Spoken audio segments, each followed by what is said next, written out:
Assalamualaikum warahmatullahi wabarakatuh. Perkenalkan, nama saya Nabila Faridina dari Prodi Manajemen dengan NIM 28923500020 dengan mata kuliah Bank dan Lembaga Keuangan dengan nama dosen Bapak Sona Haji. Yang pertama, pada abad ke-18 sebelum Masehi, Bank sudah ada di dunia. Namun pada masa ini, bank belum dalam bentuk bangunan yang megah dan besar, melainkan berupa rumah ibadah. Pada abad ke-18, SM sudah dikenal banyak barang berharga.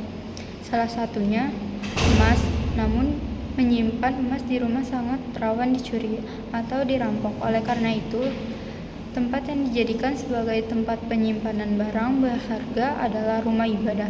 Kemudian di Babilonia pada masa Hammurabi sudah dibuat sebuah catatan pinjaman oleh para pendeta di dalam rumah ibadah. Catatan pinjaman ini menjadi konsep pertama perbankan sebagai tempat menyimpan barang berharga dan melakukan pertukaran barang. Lalu pada abad ke-4 sebelum Masehi, aktivitas perbankan khususnya di Yunani sudah lebih maju dibandingkan dengan negara lain. Para pengusaha sudah mulai melakukan kegiatan yang sama dengan menyimpan barang berharga di rumah ibadah dan melakukan transaksi keuangan mereka. Mereka menerima simpanan, menyalurkan pinjaman, penukaran uang, money changer, dan menguji keaslian dan kemurnian koin sebagai alat tukar. Kegiatan ini kemudian diadopsi oleh kerajaan Roma yang mengatur seluruh kegiatan perbankan di Yunani dengan cara tersebut. Sepanjang abad ke-12 hingga ke-13 Masehi, para bankir dari Italia Utara memberi pinjaman kepada orang lain yang membutuhkan dana. Kemampuan bisnis orang Italia Utara pun semakin bertambah setelah menemukan buku bertajuk Double Entry Bookkeeping yang mengajarkan tentang debit dan kredit. Pada waktu itu sudah ada bank terkenal di Eropa bernama Bank Valencia pada 1171 yang kemudian disusul dengan munculnya Bank of Genoa dan Bank of Barcelona pada 1320. Selanjutnya, pada awal abad ke-15 ada sebuah keluarga bernama Medici yang merupakan dinasti perbankan terbesar di Eropa. Keluarga Medici mendirikan bank bernama Medici Bank dan Banca Monte dei Paschi yang berdiri pada 1397. Ini merupakan bank pertama di dunia. Namun, keluarga Medici terjun di dalam bidang politik. Kemajuan perbankan mulai tersendat. Giovanni Medici yang berambisi masuk dalam dunia politik mulai mengabaikan bisnis perbankannya. Bahkan usaha perbankan Medici berhasil diambil alih oleh kekuasaan keluarga Jerman yang disebut keluarga Fangers. Kendati demikian, Medici dan Fangers justru bersama-sama mengelola keuangan Pausan dan Ratu. Seiring berjalannya waktu, usaha perbankan Medici perlahan mulai bangkit lagi. Pada 1587, Piazza Bank dibuka di Venice, Italia atas inisiatif pemerintah. Tujuan didirikannya Piazza Bank adalah untuk mengatasi fungsi-fungsi perbankan seperti menciptakan alat pembayaran berupa surat berharga, alat pembayaran berharga bukti kertas di finance, dan kegiatan transaksi lainnya yang tidak lagi menggunakan koin sebagai alat pembayaran. Perbankan bank lebih lanjut adalah tumbuhnya kebiasaan discounting yang berupa penjualan kepada seorang yang bersedia memegang sampai tanggal jatuh tempo.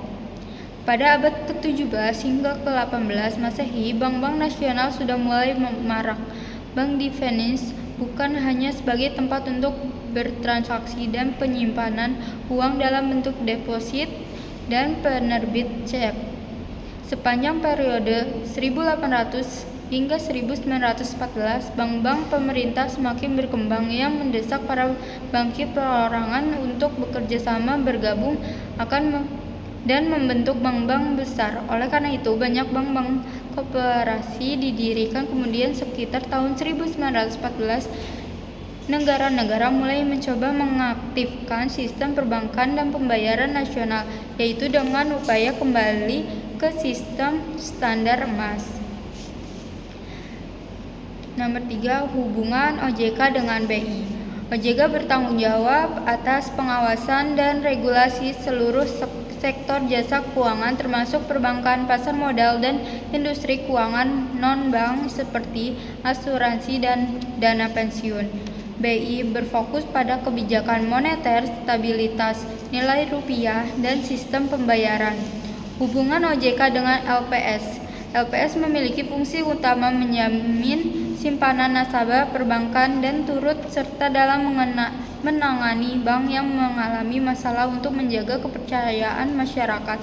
OJK bekerja sama dengan LPS terutama dalam pengawasan bank. Jika OJK menemukan bahwa sebuah bank berada dalam kondisi bermasalah, OJK akan berkoordinasi dengan LPS untuk menentukan langkah-langkah penanganan lebih lanjut. Pengawasan terintegrasi adalah pendekatan yang dilakukan oleh OJK untuk mengawasi dan mengatur seluruh lembaga jasa keuangan dalam satu kerangka yang terpadu. Saya mengambil soal nomor 7.